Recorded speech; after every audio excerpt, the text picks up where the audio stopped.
Basically we are trying to focus on कि जब एक 8-10 साल से थोड़ा सा एज बढ़ती है तो टीनेजर्स में आते हैं, तो आई थिंक तब सबसे ज़्यादा क्यूरियोसिटी होती है, बहुत सारे क्वेश्चंस आते हैं माइंड में। एंड एक तो क्वेश्चंस आते हैं और दूसरा एक ये होता है कि किससे पूछे। सबसे कंफर्टेबल जो होता है, एक अपना पीयर ग्रुप एक कंफर्टेबल होता है तो वहाँ से, बट बिकॉज वो भी हमारे सेम एज के हैं, सेम प्रॉब्लम्स है। हाँ, तो yes, so we are trying to basically address this particular age group कि उनको भी समझ में आए। अभी कई सारे वर्ड यूज़ हुए और शायद सब लोग ये वर्ड यूज़ नहीं करते, जैसे चैनलाइजिंग द एनर्जी या फिर मेडिटेशन तो आज कॉमन एक वर्ड हो गया है, but again meditation like who is you are meditating about or what exactly is. So I would like to start from here कि energy के बारे में कुछ बताइए, that how a teenager can understand what is this energy, because we cannot see that, so what is that energy? True.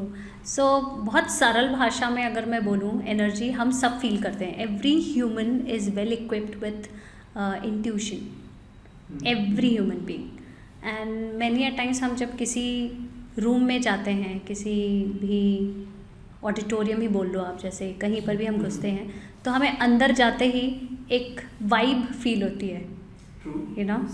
So I would say somewhat more और less that vibe आपको क्यों feel होती है, because you sense certain energy and then your intuition tells you, यार यहाँ की energy थोड़ी डल है, या फिर किसी पार्टी चले जाओ यार, वहाँ की एनर्जी कितनी हाई होती है, you know, it is so much energetic. Now where does this energy come from, you know, how does it place carry an energy.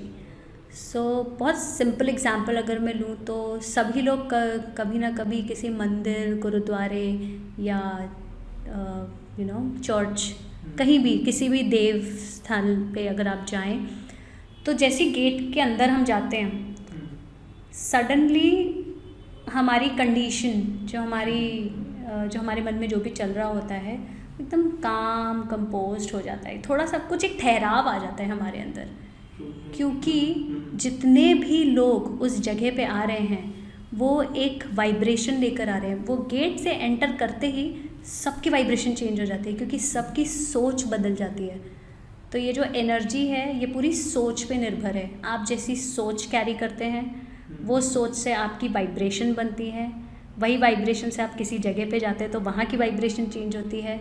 जब कलेक्टिवली लोग इसी तरीके की वाइब्रेशन पे आते हैं, एक फ्रीक्वेंसी पे आते हैं, अगर मैं साइंटिफिक टर्म पे बोलूँ, तो जब सारे एक फ्रीक्वेंसी पे होते हैं तो वो एक एनर्जी फॉर्म करती है, और वो एनर्जी से हमें पता चलता है कि oh this place carries this kind of vibe, you know, and that is nothing but you're talking about an energy. How do you feel that energy? Okay, great. So this is everywhere basically. This is it's even in this room. Yeah. True. Yes. Now, like sometime, as you mentioned, like some high energy or low energy, many a times we listen positive energy, negative energy. तो इसमें challenge एक आता है कि how to identify और how to recognise, या फिर एक ऐसा थॉट आता है कि यार जो मन को अच्छा लगता है वो करो, and many times that is into some wrong direction. So I would like to put a question कि एनर्जीज़ को कैसे हम अंडरस्टैंड करें एंड कैसे उसे हम चैनलाइज कर सकते हैं टू मेक अ डिसीजन कि जैसे कुछ नेगेटिविटी है वो जल्दी अट्रैक्ट करती है, तो how can we channelize that particular thing कि वो पॉजिटिविटी की तरफ जाए, या ऐसा कुछ समझ में आए कि भाई यहाँ नहीं जाना है, तो इस डायरेक्शन में क्या कर सकते हैं? तो जब भी हमें कोई चीज़ दिखती है या हमें कुछ लगता है कि एक छोटा एग्जांपल ही ले लेते हैं, आप भी बच्चे रहे हैं, मैं भी रही हूँ, जब हमने अपने फ्रेंड्स या किसी को देखा है कि किसी के पास चॉकलेट्स रखी है और वो टेबल पे रखी है, तो मेरा मन कर रहा है कि मैं जाके उसे उठा लूँ, कोई देख तो नहीं रहा है, ठीक है। आप एक सेकंड के लिए उस मोमेंट पे जाएं और कोई चीज़ आप उठाने वाले हैं, बस पॉज लीजिए और देखिए आपका दिल कैसा बिहेव कर रहा है, क्या वो बहुत तेज़ी से फड़फड़ा रहा है, क्या वो बहुत नॉर्मल है? खुश तो है ही, लेकिन जब आप कुछ अच्छा करने जाते हैं ना, तो your heart is at a state of calmness. Your heart knows it's happy. The moment you do something wrong, you're heading into a wrong direction, you will see palpitations, faster palpitations. You will see that your heart is talking to you, it's constantly telling you कुछ तो गड़बड़ है, कुछ तो गड़बड़ है. And ये एक छोटे बच्चे में भी होती है. आप सोचो ना, एक क्रॉल करता हुआ बच्चा, गलती से अगर उससे ग्लास गिर जाए, सडनली आवाज़ तो एकदम सहम जाता है और वो देखता है, क्योंकि उसको एकदम लगता है कुछ गलत हुआ. It's when parents or people are like, कोई बात नहीं, it's okay, and then the child starts playing. You see how a conditioning of the mind is also changing. What is right, what is wrong. It also starts at an early age in the environment where you are at. So that is where you learn to discriminate, the power of discrimination. And that helps you to intuitively decide what is right and wrong. And honestly, there is nothing right and wrong, It's okay to do some mistakes. Only then we realize ki whether it is good for me or not, whether it is bad for me or not. And youth, or when you're a kid, it's the time of promise and effort and experiment. So till the time you don't explore, you will not know. Don't do a blunder where your heart is actually telling you, nahi yaar ye galat hai. I mean, something is inside you is not letting you sleep. So there are two types, no? One that drives you, doesn't let you sleep because you're excited, you want to do something.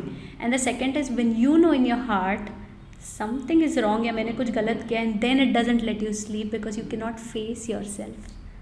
तो ये automatically होता है, आता है, just that we refuse to pay attention to it. So the first impulse that comes from your heart, or the first impulse I would say कि कोई भी चीज़ करने जाओ, is nothing but your intuition telling you don't do it or do it. उसके बाद जो second impulse आता है, that is your brain interfering and telling you कि ठीक है, कोई बात नहीं, कर ले, कुछ नहीं होगा, देखा जाएगा, ये वो, So who do you fuel, किसको आप ज़्यादा महत्व देते हो, उस direction में फिर आप जाते हो. And once you listen to the impulse of your heart, you know कि fine, I have clarity, I'm not worried what will happen. What the output will be, because any experience will give you a good experience irrespective of what the output is. So that way you'll not be disappointed. But what if there comes a situation where you have done something and suddenly your heart, and then you tell, मेरे को पता था, मैंने नहीं करना चाहिए था ये, मेरे को ऐसा लगा था, these words kind of come out. So then sit back, introspect, write down what really you felt, what was the first impulse. So as a kid, when I grew up, I was taught journaling. So I used to do a lot of journaling, writing it down. Even if I'm angry with you, for instance, if we happen to fight over something, what really triggered me, what happened, I just write it down. Now two things I have done. One is delayed my reaction by journaling. Second, I've been introspective, that whether my anger was right, is wrong, and then after that pause, then I will come and have a conversation with you and not react. One, I have saved the relationship. Second, I've shown some kind of poise, some kind of calmness, and the characteristic of my being, which is not volatile, which is somewhere balanced. Now this needs practice. This will happen. Maybe 3-4 times you will react.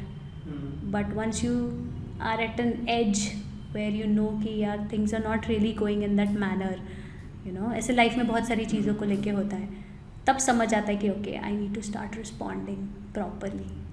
And that is how you tame your energy.